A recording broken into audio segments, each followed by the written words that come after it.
But the best part of your career, your life is still ahead of you. You know, I really honestly do feel that way. But I'm amazed. Luther Vandross. Few names shine brighter in the world of R&B.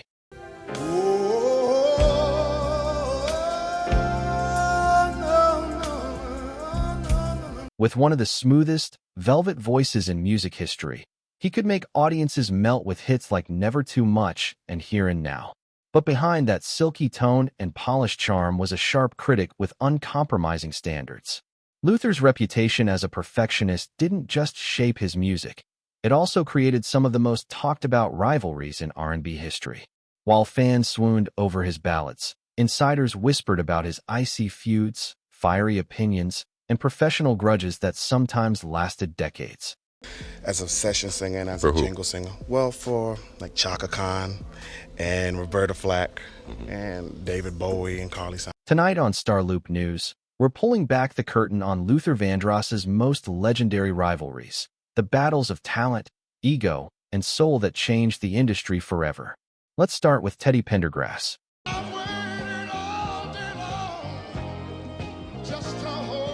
In the early 1980s, Teddy was already a superstar of bedroom ballads, while Luther was quickly rising with his sophisticated sound.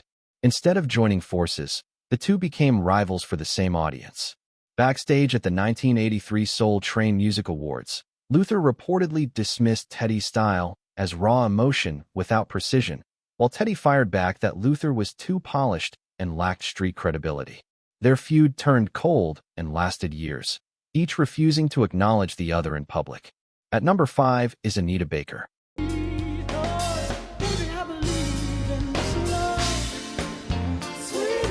Both artists embodied elegance and class, but that similarity fueled a fierce competition. When Anita's album Rapture rivaled Luther's Give Me the Reason, tensions boiled over. During a 1987 recording session, Luther allegedly walked out, accusing Anita of being too theatrical. Anita snapped back, calling him arrogant. Their dislike became so strong that event organizers knew booking one meant losing the other. Next, Luther versus Peabo Bryson.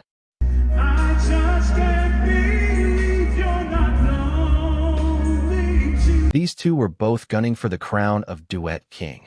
When both auditioned for a major project with Whitney Houston, Luther reportedly stormed out after hearing Peabo's vocals, calling him all flash and no soul.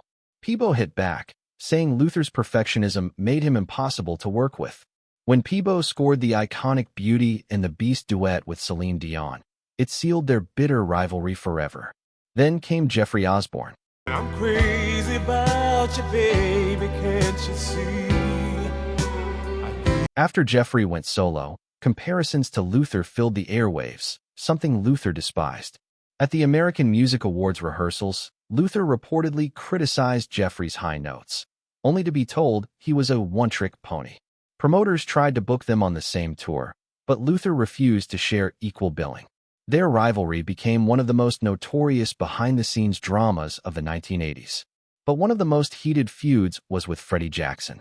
Your time to get in the mood. Oh, that's what you said.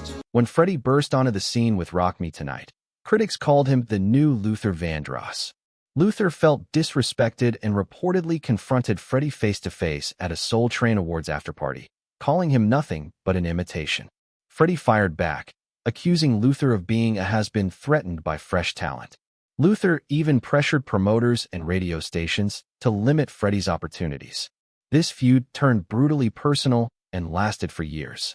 And finally, the most legendary battle of all, Luther Vandross versus Barry White.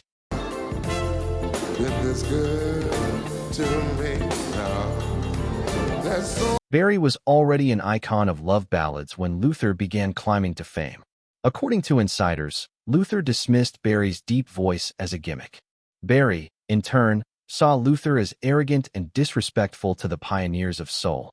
Their feud escalated into a Cold War that never ended, with both men refusing to give the other credit until Barry's passing. Luther Vandross will always be remembered as one of the greatest voices in R&B. But behind the smooth charm was an artist fiercely protective of his craft, sometimes to the point of alienating his peers. Were these rivalries simply the price of perfection, Or did Luther let pride get in the way of peace? Let us know your thoughts in the comments. And if you love untold music stories like this one, hit that like button, subscribe to StarLoop News, and ring the bell so you never miss the drama behind the music.